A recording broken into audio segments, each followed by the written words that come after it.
Muy buenas noches, estimados televidentes. Muchas gracias por permitirnos llegar a sus hogares con enfoque.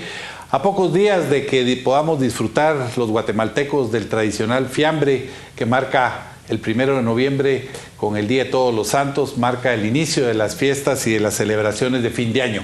Esta noche vamos a tocar un tema que está interesando muchísimo a toda la población y por supuesto nos afecta a todos. Vamos a hablar sobre un gobierno rico o un gobierno pobre. Vamos a hablar sobre las finanzas del gobierno, cómo se están manejando, qué es lo que está sucediendo con el endeudamiento público y lo que está por venir para el año 2015. Está con nosotros Hugo Maúl, él es un economista, asesor de CIEN. Hugo, muchas gracias. Gracias por estar con nosotros. Tu experiencia, tu expertise está en la macroeconomía, está también en el tema fiscal. ¿Qué es lo que está pasando en el país? ¿Cómo está el gobierno? ¿Está desfinanciado? ¿Estamos ante una crisis real o es una crisis ficticia? Muchas gracias, Gonzalo, por la invitación.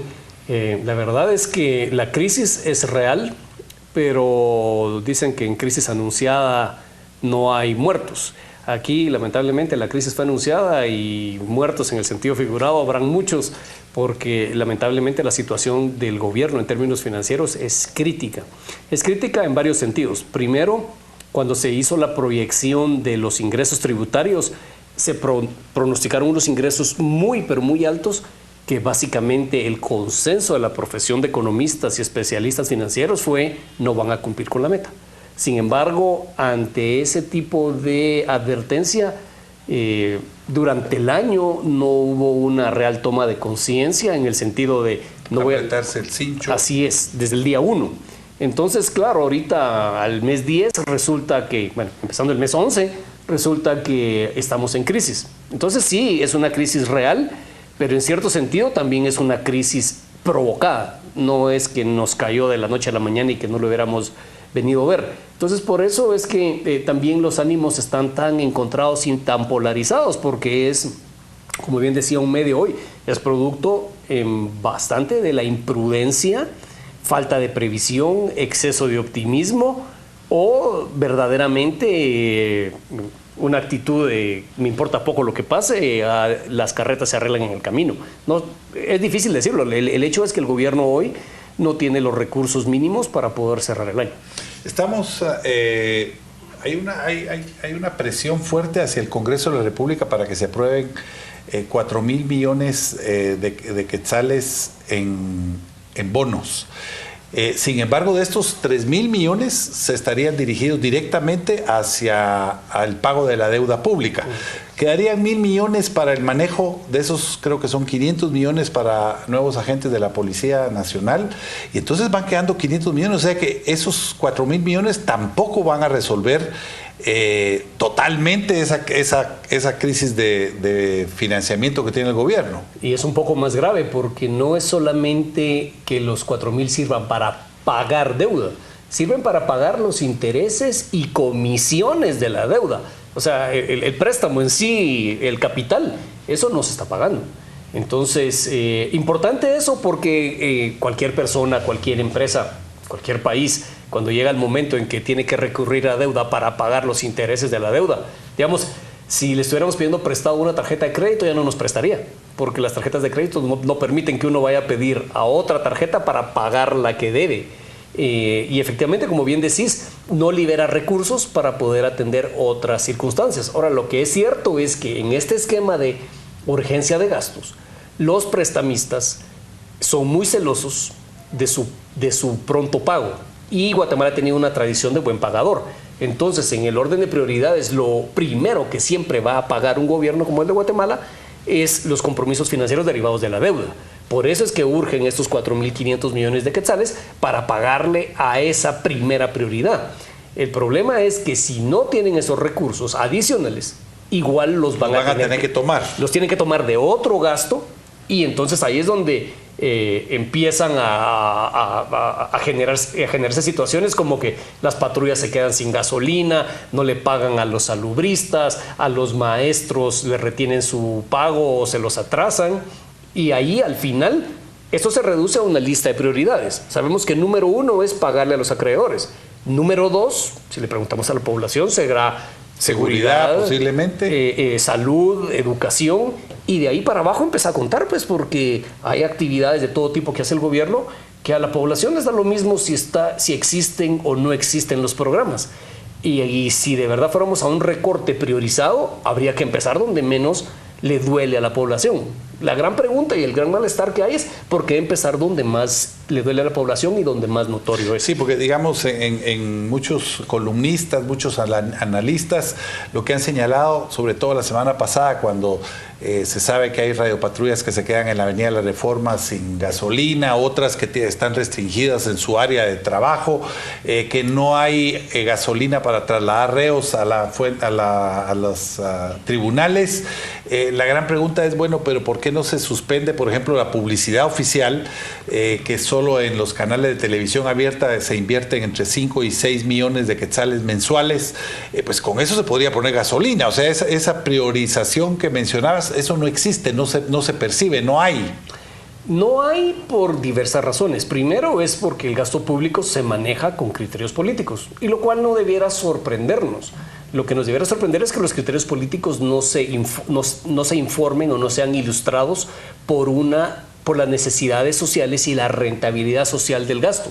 No es lo mismo gastar en una actividad que no reporta beneficios para nadie en la población y que simplemente es gastar por gastar, como por ejemplo pudiera ser el programa de los fertilizantes. El programa de los fertilizantes es algo que analistas de izquierda, de derecha, a favor del desarrollo rural, en contra del desarrollo rural, a favor de, de mayor intervención de gobierno, de menor intervención de gobierno, todos estamos de acuerdo que el programa de fertilizantes no da los resultados para los cuales fue creado. Pero eso es un programa clientelar, o sea, en efecto, se entregan esos fertilizantes se entregan a las personas que son parte del partido oficial, o a los que el alcalde o el gobernador o el diputado de turno quieren llevar a sus filas. Claro, pero ahí está el punto. La idea sería, ahí se gastan no sé cuántos cientos de millones de quetzales, esos cientos de millones de quetzales pudieran ser redirigidos para que el Hospital San Juan de Dios tenga un suministro de medicinas adecuado, para que los puestos de salud, las enfermeras que estén ahí tengan su pago, y la gente, la mayoría de los guatemaltecos, estarían más contentos con que se hiciera eso que se dedicara a ese gasto. Y así pudiéramos mencionar realmente muchos. Uno pudiera mencionar programas del Ministerio de Agricultura, de Cultura y Deportes, del Ministerio de Ambiente, del Ministerio de Economía, del Ministerio de Trabajo. O sea, realmente... ¿Dónde recortar hay? Así es. Lo que hay que tener claro es dónde empiezan las prioridades sociales. Lamentablemente, el juego que se ha jugado siempre es, si no hay recursos, no se pagan sueldos. Recorto donde más duele. Y eso es lo que creo que a la población finalmente ya le cansó. A los diputados de oposición también les cansó, y se dan cuenta que hay un botín político que explotar. Porque oponiéndose a los bonos, quedan bien con una parte del electorado, denuncian la falta de prioridades y de alguna manera le restan popularidad al partido de turno. Vamos a ir al primer corte comercial y luego vamos a ver un poco los antecedentes, por qué es que se está dando esta crisis, cómo hemos llegado a este momento tan complicado en un país en donde se requiere de recursos para atender los problemas sociales, y en vez de eso lo que estamos viendo es una escasez absoluta de recursos y, por supuesto, cada vez menos atención a los problemas reales del país.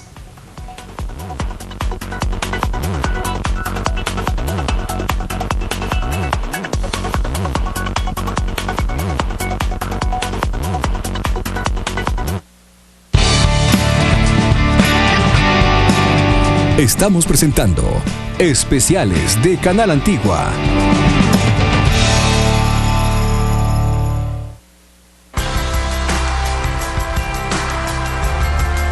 Más allá de la noticia, está Crónica, la revista que analiza a profundidad el acontecer nacional e internacional para sus lectores. Política, economía, seguridad y justicia. Nuestra gente. ¿Hacia dónde va Guatemala? Solo en Crónica, tu revista, la revista de Guatemala.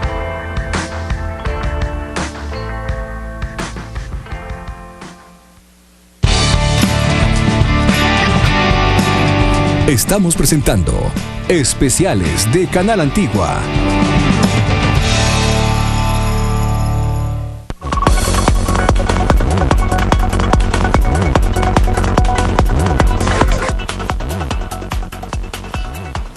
Estamos de vuelta con Enfoque esta noche tratando sobre las finanzas del Estado. Estamos hablando sobre un gobierno rico o un gobierno pobre.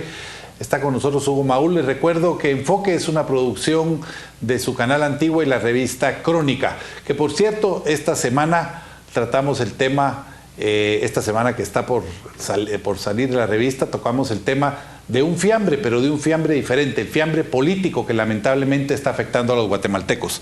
Hugo, estábamos hablando un poco, bueno, del momento actual, lo complicado que está, pero también empezaste la conversación, la entrevista, hablando de una crisis anunciada.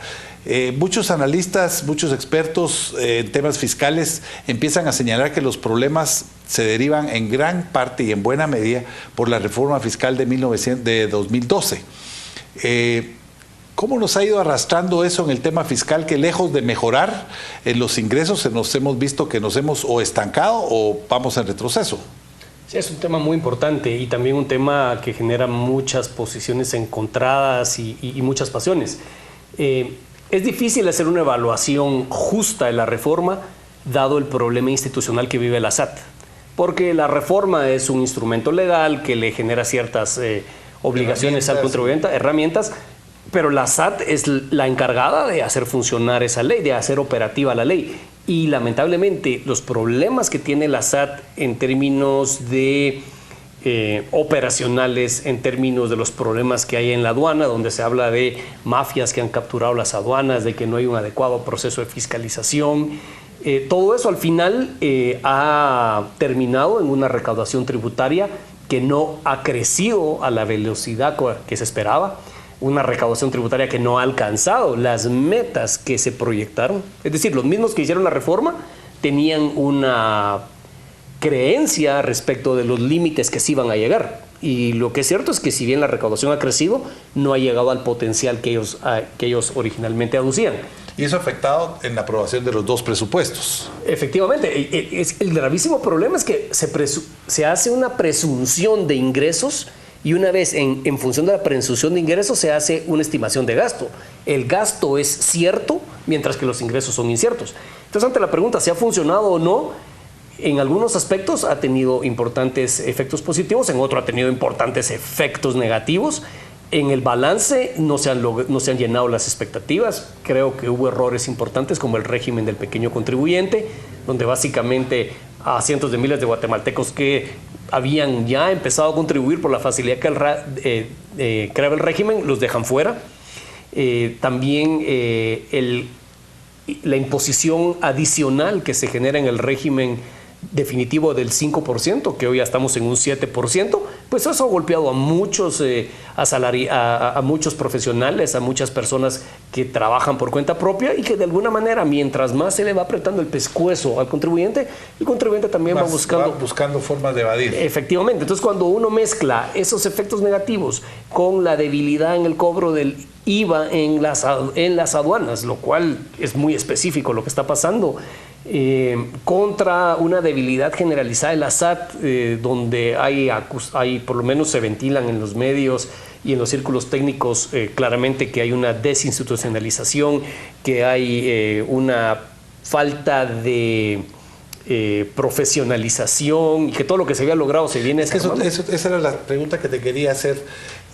Ustedes que han seguido de cerca el desarrollo de la SAT y su solidez de institución, que empezó muy débil, luego ganó terreno y ahora se percibe como una institución que va en realidad en retroceso, en vez de estarse consolidando, tener más eficiencia, dar mayores facilidades y contribuir a construir una cultura, digamos así, de una cultura tributaria. Sí, en efecto, hay dos cuestiones principales que afectan a la SAT. Una es que a lo largo de cada gobierno ha venido creciendo el personal que labora en la SAT. Originalmente la SAT fue creada como una institución, digamos, delgada, optimizada, dadas las circunstancias que tenía el país. Pero viene un nuevo superintendente, un nuevo gobierno y han venido añadiendo trabajadores, al momento que la SAT hoy tiene 3.000, 4.000 trabajadores, un número que a lo mejor no es el que se necesita para administrar bien, pero en todo caso habría que repensar nuevamente la institución para hacerla de acuerdo a lo que se necesita. Pero más que tener muchas personas, lo que necesita la SAT es tener verdaderamente un cuerpo de profesionales especializados en la proyección de ingresos, fiscalización, cobro. Cuestiones que no necesariamente ha sido lo que se ha apuntalado en los últimos 2 gobiernos. Además de problemas básicos de dirección, por el problema que toda la gente conoce del directorio de la SAT, los nexos tan claros que han tenido con los gobiernos de turno cuando se esperaba que fuera una institución autónoma. Entonces, en términos generales, yo creo que la SAT en su momento fue una institución que se diseñó bien institucionalmente, pero con el paso del tiempo ha venido deteriorándose esa capacidad institucional. Al momento, me parece que es una de las grandes reformas que debería hacer cualquier gobierno que seriamente quiera tratar el tema de la recaudación tributaria en Guatemala. Eso sí, tampoco estamos hablando de que la SAT se convierta en un instrumento de persecución política ni caer en un terrorismo fiscal. A veces lo utiliza. Así es, por eso hay que tener mucho cuidado cuando uno se refiere a la SAT, porque no vaya a ser que uno diga cosas que no les parezca. Y hay un aspecto de la SAT también, es la encargada de hacer que las aduanas, que los cobros en aduanas funcionen, y sin embargo el contrabando en Guatemala continúa. Precisamente en estos días ha salido en la prensa local reportajes y trabajos de cómo a la vista de todo el mundo, sobre todo en la frontera con México, el contrabando sigue fluyendo en Guatemala, y eso obviamente es dinero que podría llegar a las arcas del Estado. Sí, en efecto, el contrabando sigue siendo uno de los principales problemas que afectan la recaudación en el país, porque efectivamente entre que no se paga y la defraudación aduanera que no se declara legalmente, se pierden importantes fuentes de recursos. Finalmente, también es importante que la SAT tenga la capacidad de hacer una fiscalización adecuada del IVA. Y aquí tal vez es importante que la gente entienda que la vaca lechera del sistema tributario guatemalteco se llama IVA, que tiene 2 componentes: el IVA de importaciones que se cobra en las aduanas y el IVA general que se cobra en los supermercados, farmacias y lo que fuera. Si la SAT va a concentrar sus esfuerzos, deberá concentrarlos en la vaca lechera. Sin embargo, donde vemos nosotros la debilidad mayor es en la vaca lechera del sistema. Donde vemos una relativa mejora es en los impuestos que se pagan a partir de los ingresos, las utilidades o los salarios. El impuesto sobre la renta, pero también ese impuesto es el que más castiga y más desincentivos genera. Entonces hay una cuestión combinada, pues, porque lo que más debiera cuidarse no se cuida, y el que puede tener los efectos más adversos se cuida además. Entonces, en términos generales, estamos en una situación verdaderamente complicada, sobre todo de cara a un nuevo gobierno, porque ese nuevo gobierno va a tener que encarar seriamente qué va a hacer con la SAT. Si no hace una reforma bien diseñada y profunda, la recaudación tributaria, todas las previsiones es a que se estanquen en el mejor de los casos o que haya una tendencia negativa. En Guatemala había una tendencia, o llamémosle mejor una falta de cultura tributaria, que empieza a cambiar a partir de la introducción del IVA en 1982 más o menos, y luego empieza a mejorar porque muchos guatemaltecos que no pagaban impuestos empiezan a pagar aunque fuera únicamente el IVA, y eso nos ha llevado a ir poco a poco, demasiado lento, incrementando la tasa tributaria nacional, digamos. Pero, sin embargo, hay un aspecto, no podemos hablar todavía de una cultura tributaria. Los guatemaltecos, en términos generales, primero piensan en cómo evadir los impuestos y luego en cómo pagar. Y mucho de eso, la justificación que yo he escuchado y que todos escuchamos es que ¿para qué voy a dar yo mi dinero para que aquellos se lo roben? Y en este gobierno, sobre todo los últimos 8 meses o todo este año, ha habido demasiadas denuncias de enriquecimiento de los funcionarios, desde el presidente, la vicepresidenta, los ministros, los negocios, todas las compras que se hacen por excepción, que se ha convertido en la norma, no la excepción. ¿Todo eso desmoraliza esa poca cultura tributaria o no? ¿Cómo afecta eso al contribuyente? No, efectivamente, tenés toda la razón. El contribuyente que le cuesta ganarse los centavos, que tiene que trabajar duro, que tiene que arriesgarse, saber que sus ingresos se destinan a un uso indebido, definitivamente genera un golpe durísimo en la moral tributaria.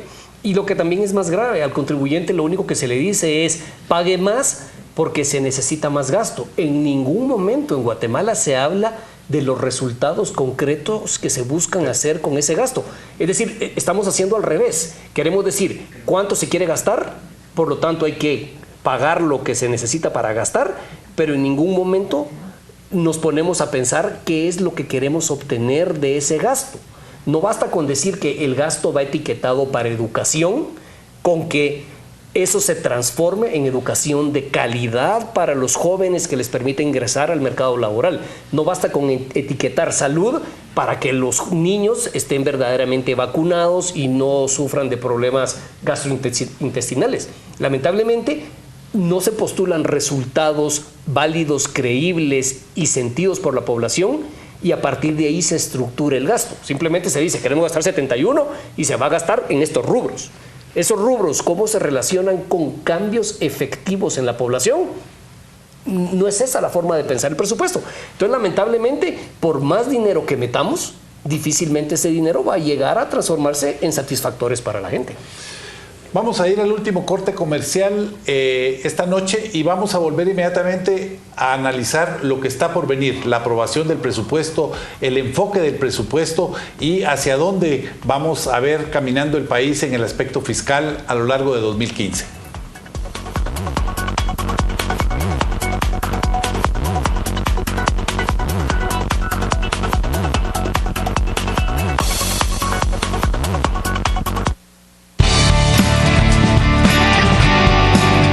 Estamos presentando Especiales de Canal Antigua.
Estamos presentando Especiales de Canal Antigua.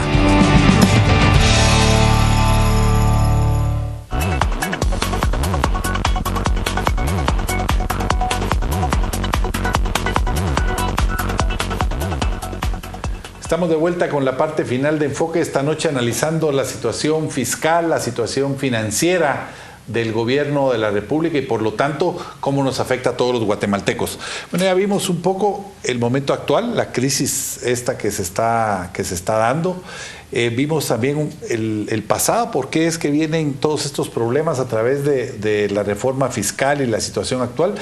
Pero ahora podemos ver hacia adelante qué es lo que nos viene. Ahorita el Congreso de la República, que está entrampado completamente, primero va a tener que proceder a la elección de junta directiva. Se está negociando la aprobación de los 4,000 millones en bonos y luego tendrán que entrar a la aprobación del presupuesto general de gastos para el 2015.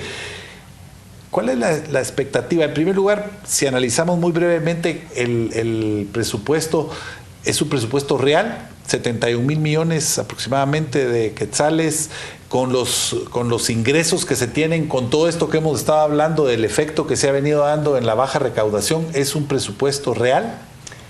Realista, mejor dicho. Sí. Sí, es una pregunta por demás interesante. Es un presupuesto de 71,000 millones de gastos, con ingresos aproximadamente de 51,000, digamos. Es decir, que hacen falta 20,000 millones para poder llenar la brecha entre ingresos y gastos. Eso significa deuda. Efectivamente, significa endeudamiento. La gran discusión es cómo se obtiene la aprobación del Congreso para esa deuda. Lo que más le convendría al gobierno de turno y probablemente al país sería que en esta discusión se aprobara de una sola vez un monto de gastos, un monto de ingresos y un monto de deuda. Por supuesto, no con una diferencia tan grande entre 51 y 71. Digamos, no sé, ahí habría que reducir el gasto y reducir el nivel de la deuda. Si eso no se logra, lo que va a pasar es que caeríamos en una situación o donde no se aprueba el presupuesto y vuelve a regir el de hace 2 años y hay que ir al Congreso cada vez que se quiera que se necesite deuda y se necesite la aprobación de la deuda. Una situación verdaderamente complicada porque el Congreso puede secuestrar al Ejecutivo y de cara a una elección con una mayoría opositora en el Congreso, básicamente pudieran llevar al gobierno de turno a que cierre sus puertas porque no le financian. Ese es un proceso muy desgastante. Estados Unidos lo ha vivido últimamente, que cierran el gobierno, mandan a la gente a la casa porque no le aprueban más deuda. También creo que es un proceso sano que lo viva un país para que se dé cuenta cómo está hipotecando su futuro. Ahora bien, si se pudiera evitar y lograr un presupuesto más acorde a lo que realmente se puede financiar y es sostenible, creo que sería prudente hacerlo. De lo contrario, no se va a hacer. Ahora, realista... El tiempo empieza a ser corto porque el presupuesto tiene que quedar aprobado el último día de noviembre. Así es. Y para llegar a ese acuerdo final de cuál es el número en que habría que reducir, no va a ser fácil. No va a ser fácil. Lo más seguro es que si no hay un consenso, un acuerdo mínimo rápido, no se apruebe el presupuesto. Ahora, en cuanto a realista, yo te diría que no es realista en el sentido de que muchos de los gastos que están ahí reflejados no tienen pies ni cabeza, no fueron evaluados conforme a una metodología de resultados, no necesariamente reflejan las capacidades reales operativas del gobierno, sino es una simple agregación contable de cómo se va a gastar. O sea, no hay un cambio fundamental estructural. Y por eso es que ante la ausencia de ese tipo de cambios, sobradas razones hay para dudar de la efectividad del mismo. Pero lamentablemente en estos momentos quizás lo mejor sería negociar un gasto más pequeño, una deuda más pequeña y que fuera aprobado el nuevo presupuesto. Y para el gobierno, ¿qué recomendación se podría dar para que a lo largo del 2015 viéramos un mejor manejo de esas finanzas del Estado? Bueno, efectivamente, yo creo que lo más importante es manejar el gasto, aunque parezca imposible, no necesariamente con fines electorales. Porque si lo hacen con fines electorales van a tratar de adelantar todo el gasto anticipadamente en el primer semestre probablemente y el segundo semestre va a ser verdaderamente un dolor de cabezas. Necesitarían conseguir muchos recursos en el cortísimo plazo con tal de acelerar la ejecución de obra. Los proyectos, aquellos que sean justificables, pues deben planificarse como manda la técnica de planificación, como mandan los proyectos. De no hacer eso, caeríamos en una situación parecida a la que hemos vivido en otros gobiernos, donde se gasta mal, se gasta mucho y se incurre en amplios déficits fiscales y endeudamiento. Una situación que verdaderamente no conviene al país. Yo creo que el problema más grave lo tiene quien gane la elección, porque va a recibir un gobierno en bancarrota. Y un gobierno en bancarrota donde va a ser muy difícil hacer lo que sea, ya sea que se quiera hacer bien o se quiera hacer mal. ¿Y hay alguna visión en los políticos sobre ese futuro que pueda venir? Yo creo que por de pronto la gran mayoría de políticos están muy enfrascados en cómo llegar y ganar, y yo no miro todavía una toma de conciencia de esa realidad que estamos viviendo. Si la entendieran, yo creo que muchos de ellos no tendrían mucho interés de llegar al gobierno, porque hacer cosas positivas va a demandar un esfuerzo mucho más grande de lo que creen. Muchas gracias, Hugo. Estamos terminando esta noche Enfoque con un tema de mucho interés, de mucha actualidad y que indudablemente tendrá todavía mucha repercusión a lo largo de las próximas semanas. Yo diría que todo noviembre va a ser el tema dominante en el área política de Guatemala. Ojalá que en el Congreso de la República encuentren algún grado de consenso para mejorar el presupuesto y ojalá que se logren también los acuerdos favorables para el país y no favorables para los partidos políticos o los grupos de interés. Muchas gracias por su atención. Volvemos el próximo martes con otro tema de interés, de actualidad y sobre todo temas que afectan en este momento a nuestro país. Muchas gracias por su atención. Hasta el próximo martes. Que Dios los bendiga.